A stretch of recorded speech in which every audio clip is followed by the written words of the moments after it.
उद्यानिकी की दूसरी क्लास में आप सब लोगों का स्वागत है। पिछली क्लास में आपसे उद्यानिकी में पौधा प्रवर्धन के विषय में कटिंग के लिए चर्चा हुई थी। उद्यानिकी में पौधे तैयार करना एक कला है जो प्रत्येक उद्यान शास्त्री के लिए आवश्यक भी है। कटिंग के विषय में आपसे चर्चा हो चुकी है। आज पुनः दूसरी क्लास में आपसे पौधा प्रवर्धन की एक दूसरी विधि के विषय में चर्चा होगी। यह है एयर लेयरिंग या बूटी।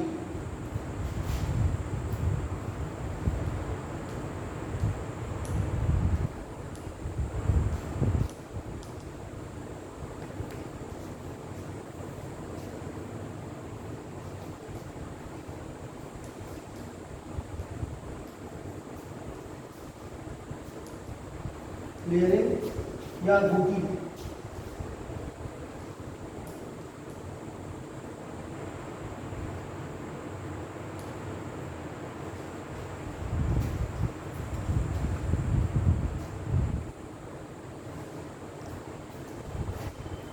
ये पौधा प्रवर्धन की, पौधा उगाने की एक ऐसी विधि है जहाँ पौधे तैयार करने के लिए शाखा को पौधे से अलग नहीं करना पड़ता है।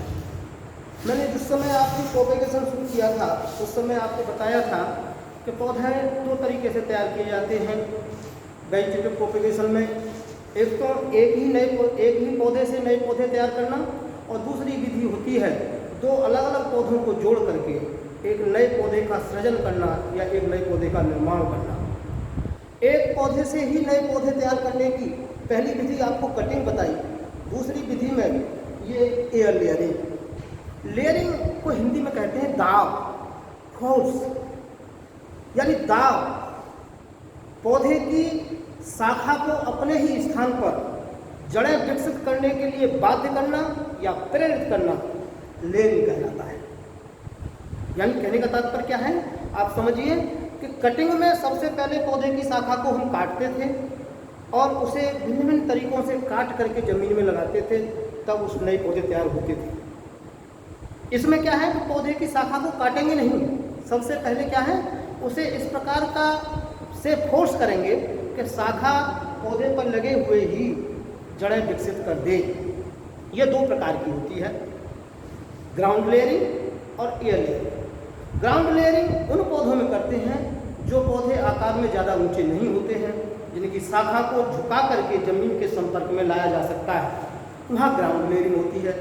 और जो पौधे आकार में ऊंचे होते हैं, जिनकी शाखाओं को झुका करके जमीन के संपर्क में नहीं लाया जा सकता, ऐसे पौधों में एयर लेयरिंग की जाती है। क्या करते हैं, एयर लेयरिंग करते हैं। भाई देखो, एक जैसे कि ये शाखा है, इसे पौधा बनने के लिए किस चीज़ की आवश्यकता है? इसमें सब कुछ तो है, शाखा है, पत्तियां हैं, इसमें केवल एक चीज़ की कमी है, इसमें जड़ें नहीं है। यदि इस शाखा को हम इस प्रकार से फोर्स कर दें, प्रेरित कर दें कि इसके अंदर पौधे पर लगे हुए ही जड़ें विकसित हो जाएं, तो ये पौधा अस्तित्व में आ जाएगा। और पौधे के दो भाग होते हैं, एक तो वायवीय भाग होता है, दूसरा क्या होता है, अंडरग्राउंड, जमीन के अंदर वाला भाग होता है। जमीन के अंडरग्राउंड वाले जो भाग हैं, उस भाग का जो काम है वो है मुख्य रूप से जमीन से तरल पोषक तत्वों को और पानी को अवशोषित करके पौधे के अन्य भागों तक भेजना।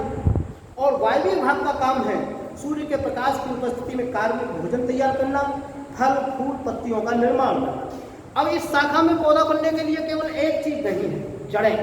यदि इसमें जड़ें विकसित हो जाए तो ये पौधा अपने आप में अलग अस्तित्व में आ सकता है। तो पौधे की शाखा को अपने ही स्थान पर जड़ें विकसित करने के लिए बाध्य करना, वो कहा जाता है एयर लेयरिंग या बूटी। क्या कहते हैं, एयर लेयरिंग या बूटी।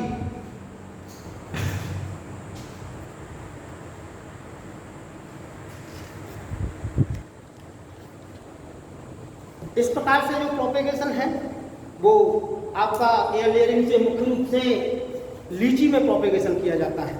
ये आप ध्यान रखिए, फलदार पौधों में जहाँ तक एयर लेयरिंग का सवाल है तो लीची एक ऐसा पौधा है जिसमें प्रोपेगेशन किसी भी अन्य विधि से नहीं किया जा सकता, उसमें केवल प्रोपेगेशन होता है तो एयर लेयरिंग के माध्यम से होता है, एयर लेयरिंग के द्वारा होता है।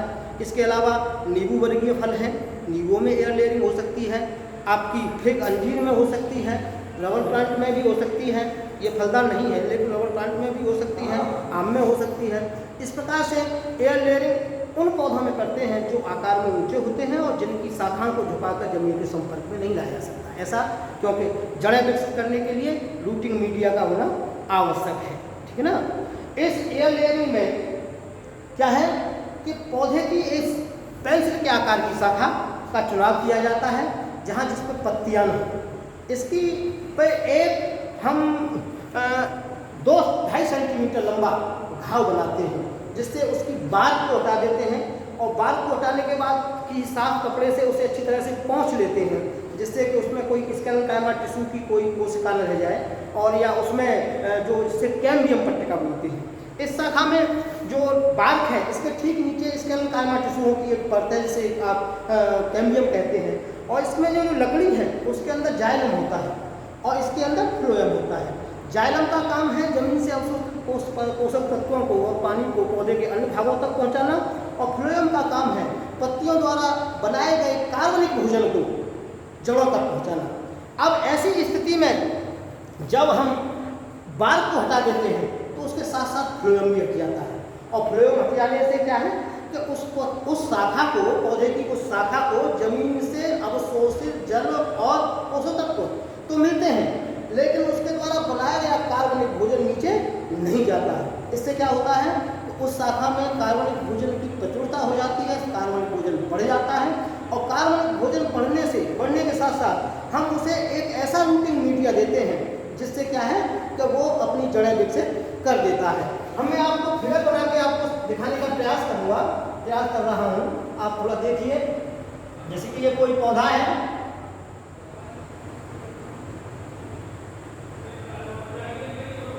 ये पौधा है,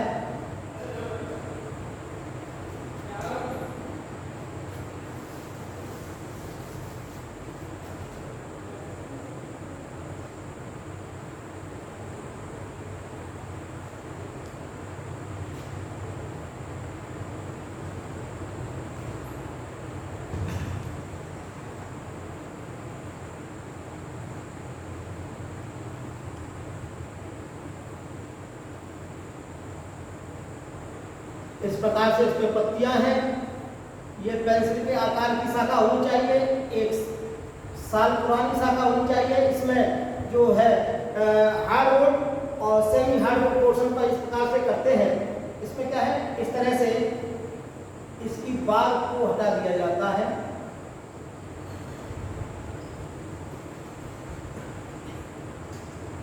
ये जो दूरी होती है ये 2 से 2.5 सेंटीमीटर होती है, 2 से 2.5 सेंटीमीटर,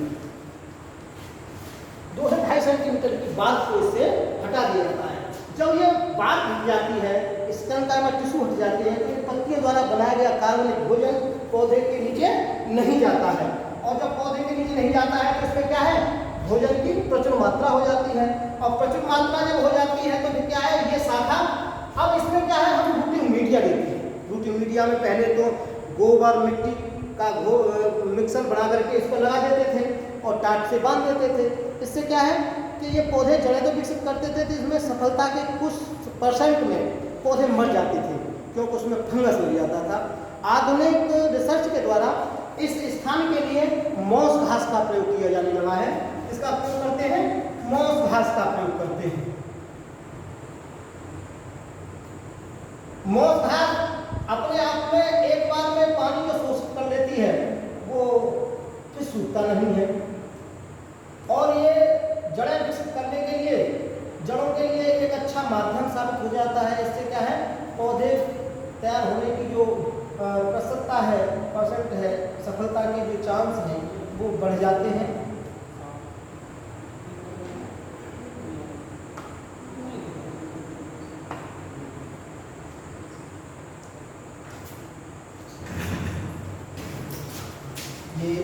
ये आपका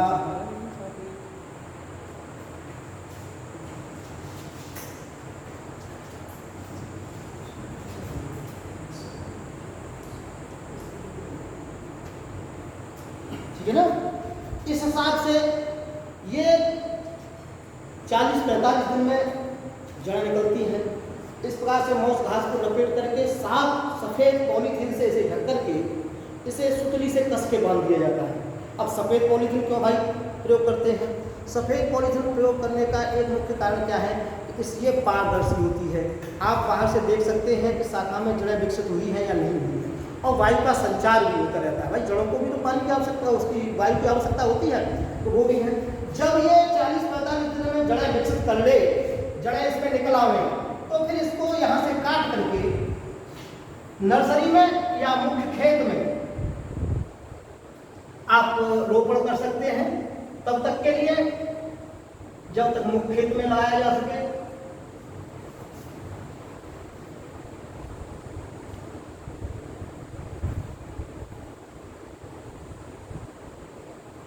इस शाखा की जो लंबाई होती है वो 25 से 40 सेंटीमीटर, कम या अधिक भी हो सकती है, ठीक है ना।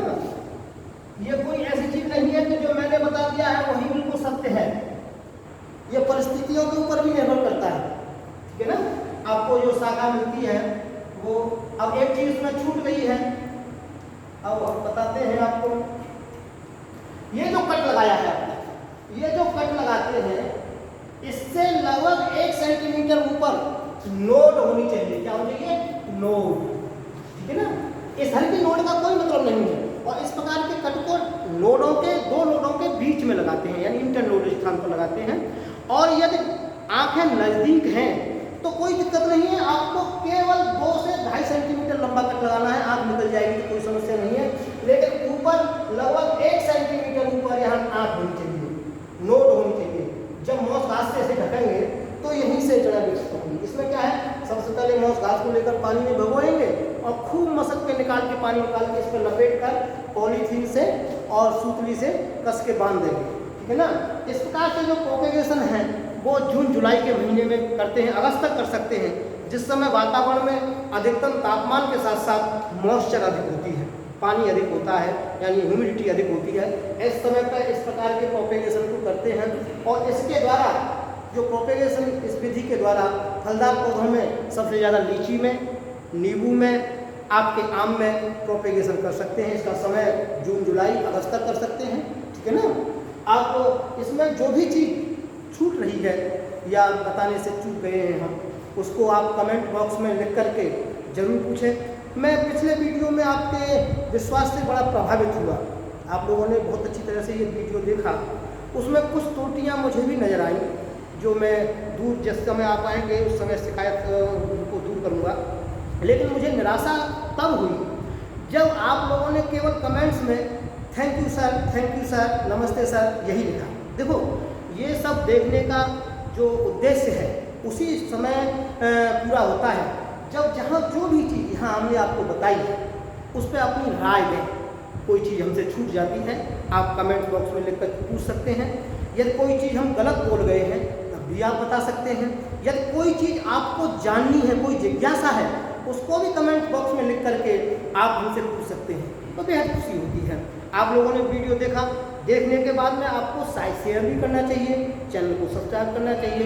भाई लगभग 1800 लड़के हैं विद्यालय में, और जो चैनल को सब्सक्राइब किया है लगभग 350 लड़कों ने किया है। इसका मतलब है कि अभी लगभग 500 लड़के इससे भी वंचित हैं। आप लोगों से मैं यही अपील करूंगा और मेरी यही अपेक्षा है कि आप चैनल को सब्सक्राइब करें, और जो भी समस्या है, जो भी जिज्ञासा आपके अंदर है, उसको कमेंट बॉक्स में लिख करके ज़रूर भेजें, जिससे कि हमें आगे आपको पढ़ाने में, आपको कोई चीज़ बताने में सुविधा होगी, और हम आपकी जिज्ञासाओं को, आपकी समस्याओं को दूर करने का प्रयास कर पाएंगे।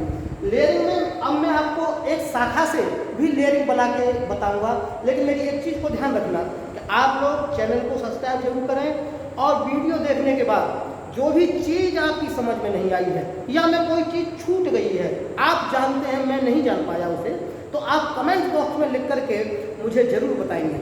अपनी शिकायतों भी बताएंगे, मैं आपकी शिकायत भी आमंत्रित करता हूँ, आपकी आलोचना सुनने के लिए भी मैं तैयार हूँ, और किसी तरह की आपको इससे अच्छा लगा है तो आप लाइक कर सकते हैं। लेकिन चैनल सब्सक्राइब सबको करना है, लाइक करें न करें, आपको अच्छा लगता है तो करें और ना लगता है तो ना करें, लेकिन चैनल को सब्सक्राइब करें और सभी लोगों की, सभी टीचर्स की वीडियो को आप ध्यान से देखिए। उसके बाद में जो भी शिकायत है आपकी उसमें लिखकर भेज दीजिए।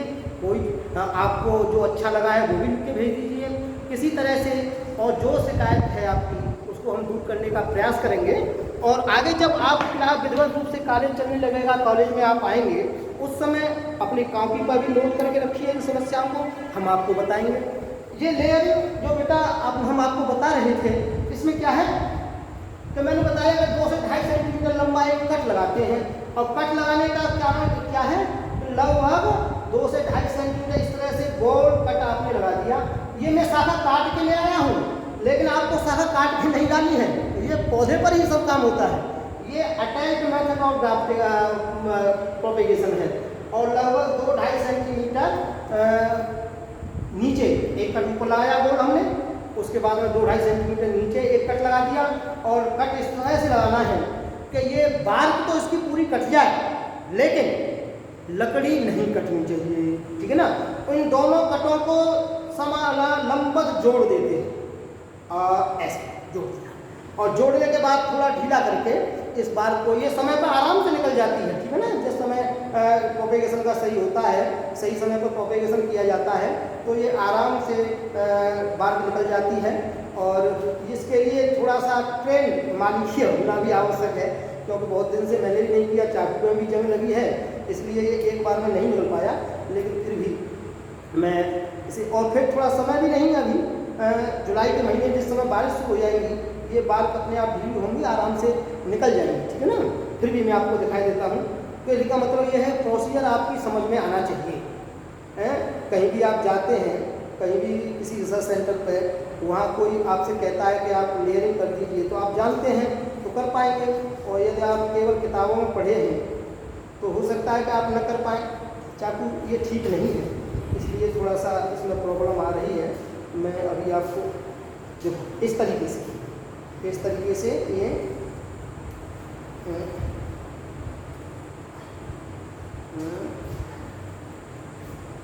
ये हटा दिया, और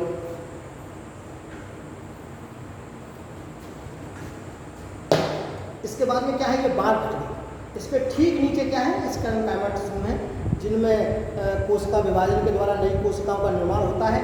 इसलिए मैं साफ कपड़ा नहीं है, मैं अपने रुमाल से ही इसे पोंछ देता हूँ, और पोंछने में इसमें क्या है, अब कहीं भी इसमें स्कैनकाइमा टिश्यू का कोई कोशिका नहीं रही होगी, कैम्बियम पट्टिका हट गई है। अब क्या करेंगे, हम मॉस घास लेंगे, और मॉस घास ऐसे इस पर लगा करके, सुतली से पॉलीथीन लगा करके बांध देंगे। 40-45 दिन में इस पर नई जड़ें विकसित होंगी, और जब विकसित हो जाएंगी, जड़ें विकसित हो जाएंगी, तो इसे काट करके नर्सरी में या खेत में लगाया जा सकता है। फिर मैं एक बार आपसे अपील करूँगा, कोई भी यदि चीज़ ऐसी है जो आपकी समझ में नहीं आई है, तो आप कमेंट्स बॉक्स में लिख करके ज़रूर भेजें, जिससे कि आपकी शिकायतों का समाधान किया जा सके। थैंक यू, धन्यवाद, बहुत बहुत शुक्रिया।